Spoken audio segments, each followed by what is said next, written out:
कहानी की शुरुआत में बताया जाता है कि चेस्टर्स मिल नाम का एक शहर पहले आम शहरों की तरह ही था, लेकिन फिर वहाँ कुछ ऐसी भयानक डरावनी घटनाएं घटने लगी जिससे पूरा का पूरा शहर नर्क से भी बदतर बन गया। लेकिन आखिर वहाँ ऐसी कौन सी खतरनाक घटनाएं होने लगी, चलिए जानते हैं। तो कहानी की शुरुआत होती है बार्बी नाम के एक लड़के को दिखाते हुए जो एक डेड बॉडी को जंगल में दफना रहा था। बार्बी वहाँ का लोकल निवासी नहीं था और बार्बी के माथे पर लगी चोट को देखकर लग रहा था कि मरने वाले बंदे के साथ उसकी काफी ज्यादा लड़ाई हुई होगी। उस आदमी को दफनाने के बाद बार्बी अपनी कार में शहर से बाहर निकलने लगता है, लेकिन तभी उसका सामना शेरिफ नाम के एक पुलिस ऑफिसर की कार से होता है। उसे देखकर वो थोड़ा डर जाता है, जिससे उसका ध्यान ड्राइविंग से हट जाता है, लेकिन किसी तरह वो पुलिस से बच निकलता है। पर तभी कुछ गायें सड़क के बीचों बीच खड़ी थी। उनको बचाने के लिए बार्बी अपनी कार को एकदम से मोड़ देता है, जिससे वो गायों से भरे खेत में पहुंच जाता है। इससे उसे थोड़ी चोट लग गई थी। कुछ सेकंड्स बाद वहाँ पर जमीन अर्थक्वेक की वजह से जोर जोर से हिलने लगती है कि अचानक आसमान से एक चीज बार्बी के सामने आकर नीचे गिरती है और सब कुछ शांत हो जाता है। बार्बी देखता है कि एक गाय आसमान से गिरने वाली उस चीज से 2 टुकड़ों में कट चुकी थी। वो डरा हुआ उस चीज को छूने लगता है तो उसे पता चलता है कि वो एक इनविजिबल वॉल है जो इतनी शार्प थी कि इसकी वजह से कई घर भी 2 हिस्सों में कट गए थे। तभी वहाँ जॉय नाम का एक लड़का आकर उससे पूछता है कि तुम ठीक हो या नहीं। वो भी उस इनविजिबल दीवार को देखकर शॉक्ड रह जाता है। दूसरी तरफ शेरिफ और लिंडा को खबर मिलती है कि उस पूरे टाउन की पावर सप्लाई कट गई है, फोन लाइंस बंद हो गई हैं और इंटरनेट भी काम नहीं कर रहा है। यहाँ तक कि सारे सैटेलाइट कनेक्शंस भी काम करना बंद कर गए थे। तभी शहर के ऊपर से उड़ रहा एक प्लेन उस इनविजिबल वॉल से टकराकर क्रैश हो जाता है, जिसे देखकर लोग और भी ज्यादा घबरा गए थे। और ये बात कंफर्म हो जाती है कि ये सिर्फ एक इनविजिबल दीवार नहीं बल्कि एक राउंड शेप डोम यानी गुम्बद है जिसने आधे शहर को कवर कर लिया है। वहीं दूसरी साइड हम एक रेडियो स्टेशन पर फिल और उसकी असिस्टेंट डोडी को देखते हैं जो सिग्नल लाने की कोशिश कर रहे थे। वो दोनों थोड़ा कंफ्यूज थे कि अचानक सिग्नल क्यों चला गया। यहाँ पर फिल को लगता है कि ये अच्छा मौका है उनकी रेडियो रेटिंग्स को हाई करने का, इसलिए वो दोनों सिग्नल को ठीक करने में लग जाते हैं। वहीं एक फायर ट्रक डोम की दूसरी तरफ से आ रहा था, जिसे देख बार्बी ट्रक वाले को इस इनविजिबल वॉल की तरफ इशारा करता हुआ उसे रुकवाकर क्रैश होने से बचा लेता है। थोड़ी देर बाद वहाँ इन्वेस्टिगेशन करने के लिए कुछ पुलिस वाले आते हैं, पर इस इनविजिबल डोम को समझना उनके बस की बात नहीं थी। उसी समय वहाँ पर एक शहर का काउंसिलमैन जिसका नाम बिग जिम था वो भी पहुँच जाता है, लेकिन उसे भी इस डोम के बारे में कुछ भी समझ नहीं आता। यहाँ पर पुलिस को इन्फॉर्मेशन मिलती है कि उस शहर की तरफ आने वाले सभी रास्तों को बंद कर दिया गया है क्योंकि उस डोम की वजह से बहुत सारे एक्सीडेंट हो रहे हैं। इसके थोड़ी दूर घर पर जूनियर नाम का लड़का एंजी नाम की लड़की के साथ इंटीमेट हो रहा था। एंजी पेशे से नर्स थी और जो की बड़ी बहन भी थी। इंटीमेट होने के बाद जूनियर एंजी से कहता है कि मैं तुमसे बहुत प्यार करता हूँ, लेकिन एंजी उसे कहती है कि वो उसके लिए ऐसा कुछ फील नहीं करती। इससे जूनियर का दिल टूट जाता है और उन दोनों में बहस होने लगती है। यहाँ पर उनकी बहस इतनी बढ़ जाती है कि एंजी उसे थप्पड़ मारकर वहाँ से चली जाती है। इसके बाद हम 3 लोगों की फैमिली को देखते हैं, जिसमें मदर कैरोलीन, एलिस और उन दोनों की बेटी नोरी उसी टाउन की तरफ जा रही थी। उन्हें इस बात की खबर नहीं थी कि डोम ने उस टाउन को कवर किया हुआ है। दूसरी तरफ हम जूलिया नाम की एक इन्वेस्टिगेटिव रिपोर्टर को देखते हैं जिसका चेस्टर्स मिल शहर में बहुत नाम था। एक दिन एक औरत उसे एक सीक्रेट खबर देने के लिए कॉल करती है। वो औरत उसे बताती है कि उसने उस वीक चेस्टर्स मिल में प्रोपेन से भरे 6 ट्रक को जाते हुए देखा है और उसके हिसाब से इतनी बड़ी क्वांटिटी में प्रोपेन जैसे फ्यूल का शहर में आना किसी खतरनाक प्लान का हिस्सा हो सकता है। जूलिया उस औरत को इस बारे में इन्वेस्टिगेशन करने का वादा करती है, पर वो अपने काम में ज्यादा बिजी होने के कारण उस पर ध्यान नहीं दे पाती। वहीं बिग जिम रेडियो स्टेशन जाकर इमरजेंसी की अनाउंसमेंट करता है। कैरोलीन जो एलिस और नॉरी के साथ शहर में आ रही थी ये अनाउंसमेंट सुन लेती है, पर उन्हें लगता है कि ये किसी तरह का एडवर्टाइजमेंट है, इसलिए वो इस अनाउंसमेंट पर ध्यान नहीं देती और उनकी कार डोम से टकराते टकराते बचती है, क्योंकि उससे पहले दूसरी तरफ से आ रहा एक ट्रक डोम से टकराकर क्रैश हो जाता है, जिसे देखकर वो तुरंत अपनी कार के ब्रेक लगा देती है। इतने बड़े इंसिडेंट को देखकर नॉरी के दौरे पड़ने लगते हैं, जिससे वो बेहोश हो जाती है, लेकिन बेहोश होने से पहले वो किसी पिंक स्टार के बारे में कहती है। अब यहाँ से नोरी को जल्दी से हॉस्पिटल में ले जाया जाता है, जो कि टाउन में होने वाली घटनाओं से घायल हुए लोगों से भरा पड़ा था। वहीं जूलिया और बार्बी घायल हुए लोगों को हॉस्पिटल ला रहे थे। इसी हॉस्पिटल में जूलिया का हस्बैंड भी डॉक्टर था। वो उससे मिलने जाती है, लेकिन उस वक्त उसका हस्बैंड हॉस्पिटल में नहीं था। हॉस्पिटल में जूलिया को पता चलता है कि उसका हस्बैंड संडे को कभी काम नहीं करता था, पर वो जूलिया को हमेशा झूठ बोलता आ रहा था।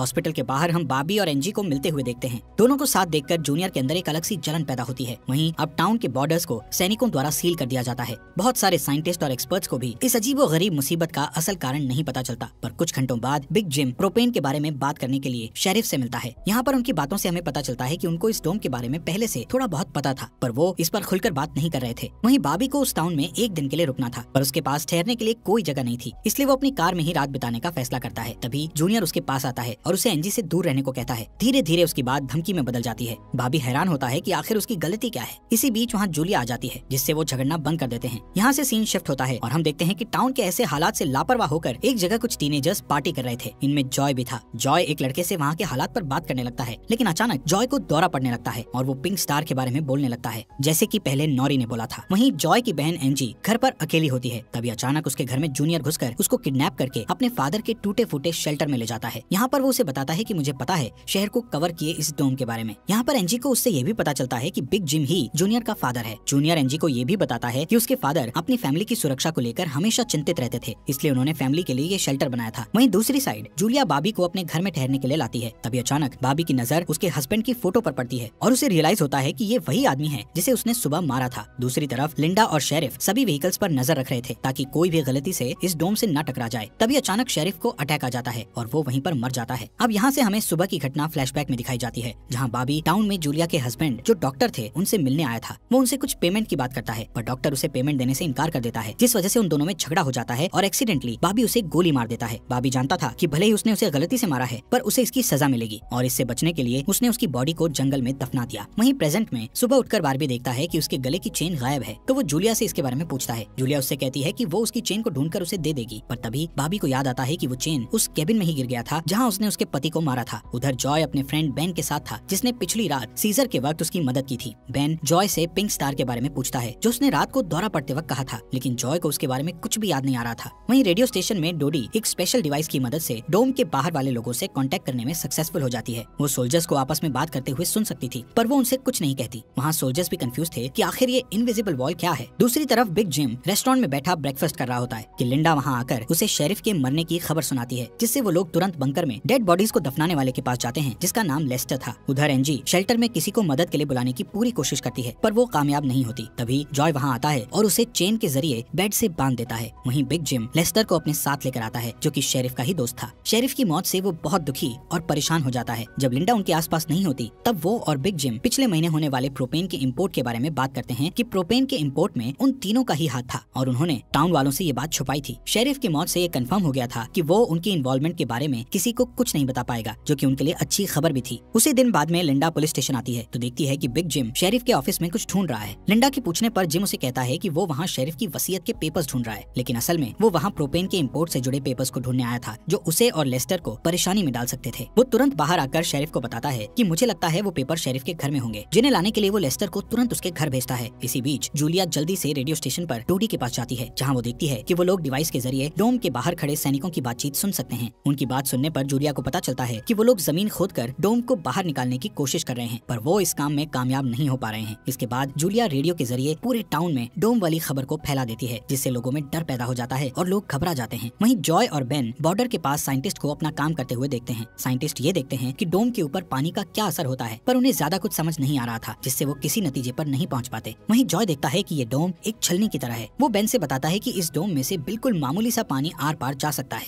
दूसरी ओर बारबी अपनी चेन ढूंढने जूलिया के हस्बैंड डॉक्टर के केबिन में जाता है। वहाँ उसे उसका चेन मिल जाता है, पर तभी जूनियर वहाँ आकर उसे देख लेता है। जूनियर उससे पूछता है कि क्या तुम एंजी के साथ सोए थे। यहाँ पर बारबी को लगता है कि शायद उसने उसे चेन ढूंढते हुए देख लिया है और इसीलिए वो जूनियर को ऐसे ही वहाँ से जाने नहीं दे सकता था, इसलिए वो जूनियर को बहुत बुरी तरह से पीटने लगता है। वहीं हम देखते हैं कि लेस्टर शेरिफ के घर पहुंचकर प्रोपेन इंपोर्ट के पेपर्स को ढूंढने लगता है। कुछ टाइम बाद उसे वो पेपर्स ड्रॉवर में मिल जाते हैं, तभी वो उन्हें जला देता है। जब वो वहाँ से जाने लगता है तो उसका पैर लगने से पेपर्स की आग घर के पर्दों पर लग जाती है, जिससे आग की लपटें पूरे घर में फैल जाती हैं और पूरा घर जलने लगता है, जिसे देखकर जल्दी ही बहुत सारे लोग जमा हो जाते हैं और आग बुझाने की कोशिश करते हैं, पर फायर ट्रक के बिना आग बुझाना नामुमकिन था। अगर वो लोग घर को जलने देते तो डोम के अंदर का टेम्परेचर बहुत बढ़ जाता, जिससे लोगों की जानें भी जा सकती थी, इसलिए सब मिलकर आग बुझाने में लग जाते हैं। बाबी लोगों को आग बुझाने में लीड करता है। तभी लिंडा को घर के अंदर से लेस्टर की चीखने की आवाजें सुनाई देती है। वो अंदर जाकर उसे घसीट कर बाहर निकाल लाती है और इलाज के लिए डॉक्टर के पास भेज देती है। यहाँ पर लोगों को आग बुझाने में 1 घंटे के बाद भी कामयाबी नहीं मिलती, उल्टा आग और भड़क जाती है। आखिर में जिम लोडर लेकर आता है और घर को गिरा देता है। तब कहीं जाकर आग शांत होती है। इसके बाद सारे थके हुए लोग इकट्ठा होते हैं। उनमें से पॉल नाम का एक पुलिस वाला फ्रस्ट्रेट होकर कहता है कि हम सभी लोग इस डोम से कभी भी बाहर नहीं निकल पाएंगे, क्योंकि ये डोम आग से जो धुआं निकला है उसे बाहर नहीं निकलने दे रहा। वो कहता है कि हम सभी इस डोम के अंदर ही मरने वाले हैं। इतना कहता हुआ वो हवा में गोली चला देता है, जो कि डोम से टकराकर एक दूसरे पुलिस वाले को लग जाती है और वो तुरंत मर जाता है। यहाँ पर पॉल को अरेस्ट कर लिया जाता है। अंधेरा होने पर जॉय और उसके दोस्त स्केटिंग के लिए जाते हैं। तभी वहाँ पर नोरी जॉय के पास आकर उसे कहती है कि उसे अपना फोन चार्ज करना है। जॉय उसे अपने घर ले जाता है, क्योंकि उसके घर में जनरेटर था, जो कि उस टाउन के गिने चुने घरों में ही था। उधर लिंडा पॉल को जेल लेकर आती है। वहाँ कुछ लोग पुलिस स्टेशन के बाहर प्रोटेस्ट कर रहे थे। असल में वो लोग पुलिस के घटिया सिस्टम का विरोध कर रहे थे। जिम उन सबको ये कहकर शांत करता है कि जरूरत पड़ने पर उन सबकी मदद की जाएगी। लॉकअप में बंद होने के बाद पॉल को हार्ट अटैक आ जाता है, जिससे लिंडा उसकी मदद के लिए दौड़कर अंदर जाती है, लेकिन तभी उसे पता चलता है कि पॉल सिर्फ अटैक आने की एक्टिंग कर रहा था। इसी मौके का फायदा उठाकर पॉल उसे धकेलकर उसे लॉकअप में बंद करके वहाँ से भाग जाता है। इधर बंकर में जूनियर फिर से एनजी के पास जाता है। एनजी समझ चुकी थी कि अगर उसे यहाँ से निकलना है तो उसे जूनियर को झूठे जाल में फंसाना पड़ेगा, इसीलिए वो उससे अपने बचपन की यादें साझा करती है, जब वो दोनों एक बंद टनल में जाया करते थे, और कहती है कि हो सकता है डोम का टनल पर कोई असर नहीं हुआ हो तो वो लोग बाहर जा सकते हैं। यहाँ पर एनजी सोचती है कि अब वो उसके प्यार के जाल में फंस गया है तो शायद वो उसे छोड़ दे, लेकिन ऐसा कुछ नहीं होता। जूनियर अकेले ही उस टनल में जाने का प्लान बनाता है। वहीं जिम जब पुलिस स्टेशन में आता है तो पॉल की जगह लिंडा को लॉकअप में बंद देखता है। वो तुरंत उसे लॉकअप से बाहर निकालता है। उन्हें पता चलता है कि पॉल अपने साथ एक राइफल और कुछ गोलियां लेकर गया है। लिंडा तुरंत उसकी तलाश में जंगल की ओर निकल जाती है, क्योंकि उसे पता था कि पॉल अक्सर शिकार करने जंगल की तरफ जाया करता था। वहीं जिम पॉल को पकड़ने के लिए एक टीम तैयार करता है। उधर रेस्टोरेंट में बैठी कैरोलीन को नॉरी की फिक्र हो रही थी, क्योंकि वो पिछली रात अपनी दोनों मदर्स को बिना बताए जॉय के घर रुक गई थी। वहीं जिम लोगों से पॉल को तलाश करने के लिए उसकी टीम ज्वाइन करने को कहता है। वो बाबी से भी उनके साथ चलने को कहता है, क्योंकि वो आग बुझाने में अच्छा लीडर साबित हुआ था। इसके बाद वो लोग जंगल में जाने लगते हैं। रास्ते में बार्बी अपनी खूबियां दिखाता हुआ उनसे कहता है कि वो मिलिट्री में भी रह चुका है। वहीं दूसरी ओर जूलिया जूनियर को टनल की तरफ जाते हुए देखती है। वो उसे रोककर पूछती है कि वो बैग पैक करके कहाँ जा रहा है, लेकिन जूनियर बहुत जल्दी में था और वो नर्वस भी था। वो कहता है कि मैं बस यहीं पास में अपने दोस्त से मिलने जा रहा हूँ। इससे जूलिया का शक उस पर और भी बढ़ जाता है और वो उसका पीछा करती हुई टनल तक पहुँच जाती है। उधर जॉय के घर पर जॉय और नॉरी साथ में नाश्ता कर रहे थे। जॉय पहले कभी किसी लड़की के साथ अकेला नहीं रहा था, इसलिए थोड़ा नर्वस फील कर रहा था, जबकि नॉरी कॉन्फिडेंट थी और बातचीत में भी हाजिर जवाब थी। तभी बेन और दो लड़कियों को अपने साथ लेकर उसके घर आ जाता है, जिन्हें फोन चार्ज करना था। उन्हें इम्प्रेस करने के लिए बेन को जनरेटर यूज करना था, जिसके लिए जॉय बेन को थोड़ी बेदिली से इजाजत दे देता है, क्योंकि उस टाउन में जनरेटर एक बहुत काम की चीज थी और इस तरह उसका मिसयूज करना उसे सही नहीं लग रहा था।